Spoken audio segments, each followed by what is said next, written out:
Iran কেন এখন হঠাৎ করে ঐক্যের বার্তা দিচ্ছে? সত্যি কি ইরানের ভেতরে কোনো রাজনৈতিক বিভাজন নেই? এই ঐক্যের বার্তা কি বাইরের শক্তির জন্য সতর্ক সংকেত? ইসরায়েলের সঙ্গে উত্তেজনার মধ্যে ইরানের কৌশল কি? জনগণকে আশ্বস্ত করতে নাকি কূটনৈতিক চাপ সামলাতে এই বার্তার আসল উদ্দেশ্য কি? আপনারা দেখছেন TVN24 নিউজ নেটওয়ার্ক। সবশেষ আপডেটে স্বাগত জানাচ্ছি আমি তাসমিয়া টুম্পা। মধ্যপ্রাচ্যে বাড়তে থাকা উত্তেজনার মধ্যে ইরানের শীর্ষ নেতৃত্ব একযোগে জাতীয় ঐক্যের বার্তা দিয়েছে। ইরানের প্রেসিডেন্ট মাসুদ পেজেশকিয়ান তার বার্তায় স্পষ্টভাবে বলেন, ইরানে হার্ডলাইনার বা মডারেট বলে কোনো বিভক্তি নেই। তার মতে সবাই একই লক্ষ্য নিয়ে কাজ করছে এবং সবাই বিপ্লবী।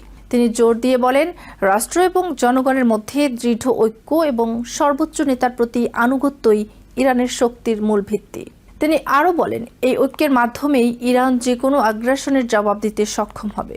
তার ভাষায়, একটি দেশ, একটি জাতি, একটি নেতৃত্ব এবং একটি পথ, এই ধারণাই ইরানকে বিজয়ের দিকে নিয়ে যাবে। এই বক্তব্যের মাধ্যমে তিনি দেশের ভেতরে সম্ভাব্য রাজনৈতিক বিভাজনের ধারণাকে সম্পূর্ণভাবে অস্বীকার করেন। একই ধরনের বার্তা দেন ইরানের পররাষ্ট্রমন্ত্রী আব্বাস আরাকচি। তিনি বলেন, ইরানের রাষ্ট্রীয় প্রতিষ্ঠানগুলো এখন ঐক্য, উদ্দেশ্য এবং শৃঙ্খলা নিয়ে কাজ করছে। তার মতে সামরিক ও কূটনৈতিক প্রচেষ্টা আলাদা কিছু নয়, বরং একই লড়াইয়ের দুটি সমন্বিত দিক।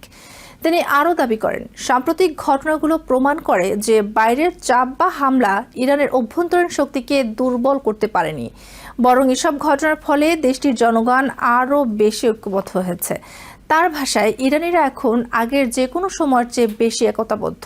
পার্লামেন্ট স্পিকার মোহাম্মদ বাঘের ঘালিবাফ ও একই সুরে কথা বলেন।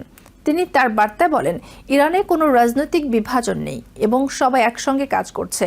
তিনি উল্লেখ করেন, রাষ্ট্র এবং জনগণের ঐক্য এবং সর্বোচ্চ নেতার প্রতি আনুগত্যই ইরানের সবচেয়ে বড় শক্তি। তিনি আরও বলেন, যে কোনো বাহ্যিক আগ্রাসনের জবাব ইরান সম্মিলিতভাবে দেবে। তার বক্তব্যেও এক জাতি, এক নেতৃত্ব, এক পথ ধারণাটি পুনরায় উঠে আসে, যা দেশের রাজনৈতিক নেতৃত্বের মধ্যে সমন্বয়ের ইঙ্গিত দেয়। এই তিন নেতার বক্তব্য বিশ্লেষণ করলে দেখা যায়, তারা সবাই একই বার্তা দিতে চেয়েছেন, ইরান অভ্যন্তরীণভাবে বিভক্ত নয় এবং বাইরের চাপের মুখেও ঐক্যবদ্ধ রয়েছে। বিশেষজ্ঞদের মতে এটি শুধু অভ্যন্তরীণ জনগণের জন্য নয়, বরং আন্তর্জাতিক সম্প্রদায়ের প্রতিও একটি বার্তা। বর্তমানে মধ্যপ্রাচ্যে যে পরিস্থিতি বিরাজ করছে তা অত্যন্ত জটিল। ইসরায়েলের সঙ্গে উত্তেজনা, সীমান্তবর্তী সংঘর্ষ এবং আঞ্চলিক জোটগুলোর কার্যক্রম সব মিলিয়ে পরিস্থিতি ক্রমেই উত্তপ্ত হয়ে উঠছে। এ প্রেক্ষাপটে ইরানের নেতৃত্ব তাদের অভ্যন্তরীণ ঐক্য তুলে ধরতে চাচ্ছে, যাতে তারা শক্তিশালী অবস্থান বজায় রাখতে পারে। বিশ্লেষকদের মতে এই ধরনের সমন্বিত বার্তা রাজনৈতিকভাবে গুরুত্বপূর্ণ, কারণ সংকটের সময় নেতৃত্ব যদি বিভক্ত দেখা যায়, তাহলে তা প্রতিপক্ষের জন্য সুবিধাজনক হতে পারে।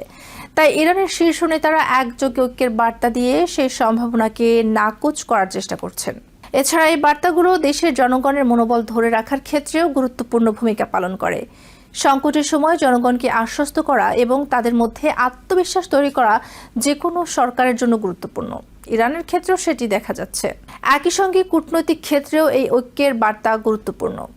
আমেরিকা এবং অন্যান্য আন্তর্জাতিক শক্তি যখন পরিস্থিতি নিয়ন্ত্রণে আনার চেষ্টা করছে, তখন ইরান দেখাতে চাচ্ছে যে তারা অভ্যন্তরীণভাবে শক্ত অবস্থানে রয়েছে এবং সহজে কোনো চাপের কাছে নতি স্বীকার করবে না।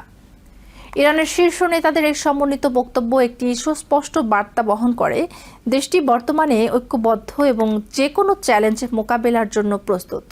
তবে এই ঐক্য কতটা দীর্ঘস্থায়ী হবে এবং চলমান উত্তেজনা কিভাবে পরিস্থিতিকে প্রভাবিত করবে, তা এখনও সময়ই বলে দেবে। নিউ ইয়র্ক থেকে সম্প্রচারিত TVN24 টেলিভিশন বিশ্বজুড়ে বাঙালির কণ্ঠস্বর।